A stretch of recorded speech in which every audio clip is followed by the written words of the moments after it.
por el tema del paro nacional en octubre, que se encuentran en la ciudad de Quito, el asambleísta Jofre Poma, el concejal Víctor Urbano, Carlos Chacha, Roberto Pachacama y el señor Gonzalo Villamil, que se encuentran actualmente detenidos. Ya lleva los familiares 122 días en vigilia permanente, todos los días, aquí en el parque, en Sucumbíos, y realmente es indignante darnos cuenta cómo la justicia es selectiva. Aquí no están pidiendo que le hagan favores, mi estimado Víctor, están pidiendo que se respete el debido proceso, que se instale la audiencia para que determine la justicia qué medida se puede dar y que ya no estén detenidos y puedan defenderse en libertad. Eso es lo que se está pidiendo. Aquí yo creo que tenemos que dejar muy en claro para todos los radioescuchas que sobre pretexto de una persecución política no puede ser ni se debe admitir que se destruyan familias enteras por el odio, por el rencor que se tiene hacia una organización política determinada. Así que he procedido a reunirme con los familiares de los detenidos. Hemos tenido una reunión muy interesante.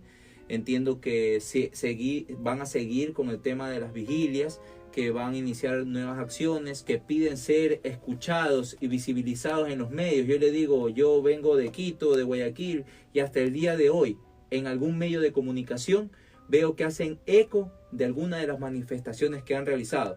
Porque cuando se cumplieron 100 días de vigilia, ellos asistieron a la ciudad de Quito, los recibimos en la Asamblea Nacional y luego marcharon al Palacio de Carondelet, donde no fueron recibidos, porque esa es la práctica que tienen estos regímenes, porque aquí no es un gobierno, es un régimen persecutor.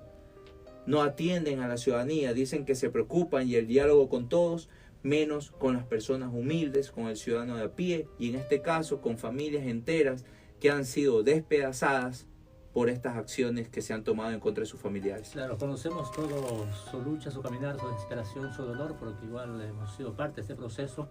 De los 10 procesados, un familiar nuestro igual está procesado, está libre, gracias a Dios, pero sigue procesado. Pero la gente dice, basta de solidaridad, basta de saludos, de palmadas, que de acciones. ¿Qué se puede hacer desde la Asamblea para presionar al gobierno, a la justicia, a quien corresponda, responda en derecho y agilite este proceso? Se lo ha hecho insistentemente.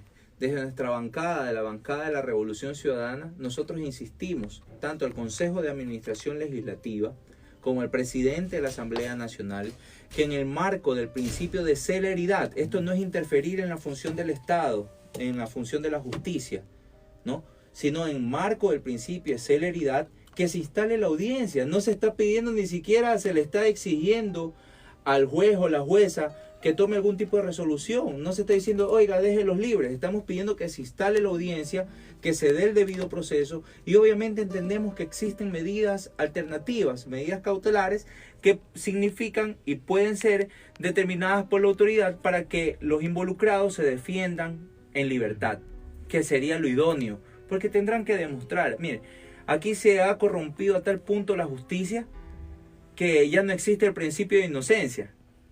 ¿Ya? Se supone que la justicia tiene que demostrar que usted es culpable, no al revés. No tiene que demostrar que usted es inocente. El principio de inocencia es que usted es inocente hasta que demuestren lo contrario. Y la acusa debe demostrar. Así es. Pero ¿cómo puede ser posible que llevan detenidos más de 4 meses las personas que aún se encuentran allá, los 5 compañeros que acabé de mencionar? Y también exhortar al resto de compañeros que estuvieron detenidos en su momento, que sé que hay una autoridad también ahí, que salió en libertad. Ser solidarios con sus compañeros. Yo entiendo que usted me dice, no basta solo con la solidaridad. Y yo hablaba con los familiares, y no es tanto el tema de solidaridad, sino darle mucha fuerza, mucho ánimo, mucha energía, apoyar con nuestras acciones de la Asamblea Nacional. Vamos a seguir insistiendo para que en el marco de las competencias del Consejo de la Judicatura tomen, de acuerdo al principio de celeridad, medidas necesarias en este proceso en el que se encuentran involucrados los 5 hermanos sucumbientes. ¿Un exhorto de la Asamblea? Un proyecto de resolución. ¿Ya? Se está analizando el proyecto de resolución. Ya se han presentado, por si acaso. Ya se han presentado. Lamentablemente, hoy estamos viviendo en una asamblea tan deslegitimada que tiene apenas el 5% de aceptación del pueblo ecuatoriano, que saben que no sirve para nada, que no están generando leyes que fomenten el desarrollo de los ciudadanos ecuatorianos, no les interesa. Lo peor de todo es que hay un compañero legislador involucrado, y no es que es más que el resto, porque son 5 hermanos sucumbienses que están detenidos aún, ¿ya? Pero hay un legislador que está detenido, y también violentaron que él tiene inmunidad, que él tiene fuero de corte, y sigue ahí procesado. Entonces se exhorta a los legisladores, pero vemos cómo ha llegado lo peor de la política ecuatoriana. Una persona que no puede demostrar coherencia, solidaridad con un compañero, indistintamente de la ideología política que usted tenga, que está ahí representando al pueblo. Porque la gente que sigue en vigilia después de 122 días es porque quiere a esas personas, pues. Y no solamente son familiares, son el resto de ciudadanos indignados ante todo lo que ha pasado, ante la injusticia que se está viviendo. Vaya a ver a los niños, pues, a los hijos, a los más chiquitos de la casa ahí, las cosas que nos dicen por sus familiares. Y eso no entiende este régimen. Aquí no es de venir a meter pena ni nada. Aquí se está exigiendo los derechos y se está exigiendo justicia para nuestros hermanos sucumbienses. Va a existir entonces en esta resolución para que se haga eco en la Asamblea y también, como se ha dicho, que el caso sea visibilizado en Quito, en la capital, donde está pues, concentrado el poder ejecutivo, legislativo, judicial. Así es, pero mi estimado Víctor, los medios de comunicación juegan un rol muy importante y en este caso un rol nefasto. ¿Por qué los medios de comunicación no sacan en sus notas lo que han hecho los familiares de los detenidos? Todas las acciones que han realizado, los 122 días de vigilias, porque ellos hacen plantón y vigilia en la noche, plantón en la tarde y vigilia en la noche. ¿Por qué no sacan esto los medios de comunicación? ¿Por qué ocultan? ¿Por qué tratan de jugar con la inteligencia de los ecuatorianos? Porque son de sucumbidos. Miren, dirán ellos. Pero qué pena que sea ese el pensamiento, ¿verdad?, al que nos obligan a llegar. Porque todos valemos, de cada provincia, de cada sector y nivel territorial. Todos tenemos la misma importancia. Y no es porque sea de sucumbidos, como usted lo acaba de mencionar, es que no te tienen que dar la cobertura y que no les debe importar y que tengan que trasladarse a Quito. Usted mismo lo ha mencionado, que tengan que trasladarse a Quito. Nosotros también lo recibimos en Quito los 100 días de vigilia. Tengan que trasladarse a Quito para decirle a la justicia: hey, aquí estamos, los familiares de los que están injustamente detenidos. Y ellos responden: no hay agenda, esperen el turno cuando haya espacio. Pero eso es lo más indignante del asunto. Porque en otros casos que les conviene al régimen y a los lacayos serviles del régimen, ahí sí dan audiencia, pero a la medianoche, cuando les da la gana, ahí sí existe la justicia, entre comillas, pues, ¿no? Y acá para la gente humilde, para la gente a pie, ahí no. O es que hemos vuelto, bueno, ya sabemos que hemos vuelto a ese Ecuador tan trágico y tan nefasto que ya habíamos olvidado, donde la justicia era selectiva. Y realmente el ecuatoriano aún se acuerda que la justicia existía, pero era cara, pues, ¿no? Carísima. Y ahora hemos vuelto a una justicia, pero que es selectiva. Si usted no tiene nada que ver aquí con los amiguitos del régimen, no, váyase para allá, no le vamos a parar bola. Pero, ¿y todas las personas que vienen atrás de esas personas que están injustamente detenidas en este momento? Tenemos que reflexionar, tenemos que dejar los odios, los rencores, las polarizaciones políticas a algún lado. A nivel nacional, porque no son solo 5, hay más presos. Pero por supuesto, imagínense los números de la Defensoría del Pueblo del Ecuador. Son 1.192 detenidos, de los cuales el 70% fueron detenidos ilegalmente. O sea, ya salieron. Y el resto siguen detenidos. Y hay un informe de la CIDH que llama la atención al Estado. Pero por supuesto, y le pide que tenga coherencia en el marco de los tratados internacionales que se tienen en el respeto de los derechos humanos. Y aquí no se está respetando absolutamente nada. Aquí hay un gobierno que no tiene cabeza, un gobierno que no tiene líder, un gobierno que tiene un presidente que naturaliza la violencia de género, que naturaliza que le falten el respeto a una mujer, el acoso. Eso naturaliza. La más reciente perla que se lanzó, pero por supuesto, o sea, yo me imagino, ha de ser de terror trabajar para ese señor, ¿ya? Ha de ser de terror. Los asesores han de estar asustados cada vez que coge el micrófono, porque si resulta ser que si el presidente de la República no tiene texto, habla cualquier tontería. Y es así. Pasando desde el monito emprendedor, ¿verdad?, hablando de los parques para los jóvenes para que hagan el amor, hablando de que tienen los átomos de Hitler y sin número de estupideces que se le ocurren. Y no solamente aquí en el Ecuador, ¿no? Lo ha hecho en foros internacionales. Y yo pido disculpas al mundo entero porque van a pensar que los ecuatorianos todos somos así, pues. Y no somos así, somos gente muy cordial, muy amable, muy preparados, ¿ya? Pero el primer mandatario de la nación está dando ese ejemplo. Y es un mal ejemplo. Y como la cabeza está mal, todo el resto está mal, pues. Por eso es que no hay institucionalidad. Mire, ya que hablamos del gobierno, acabo de venir vía terrestre de Quito para acá. Oiga, esa es una trampa de la muerte, ¿verdad? La carretera. Es el camino al terror. O sea, usted va rodando en su vehículo y se acabó la carretera en ese momento y no hay ni una señalización. Y si usted no se conoce la carretera, se va al barranco. ¿Tiene un carro usted? Por eso, por supuesto. Porque tenemos que conocer la realidad.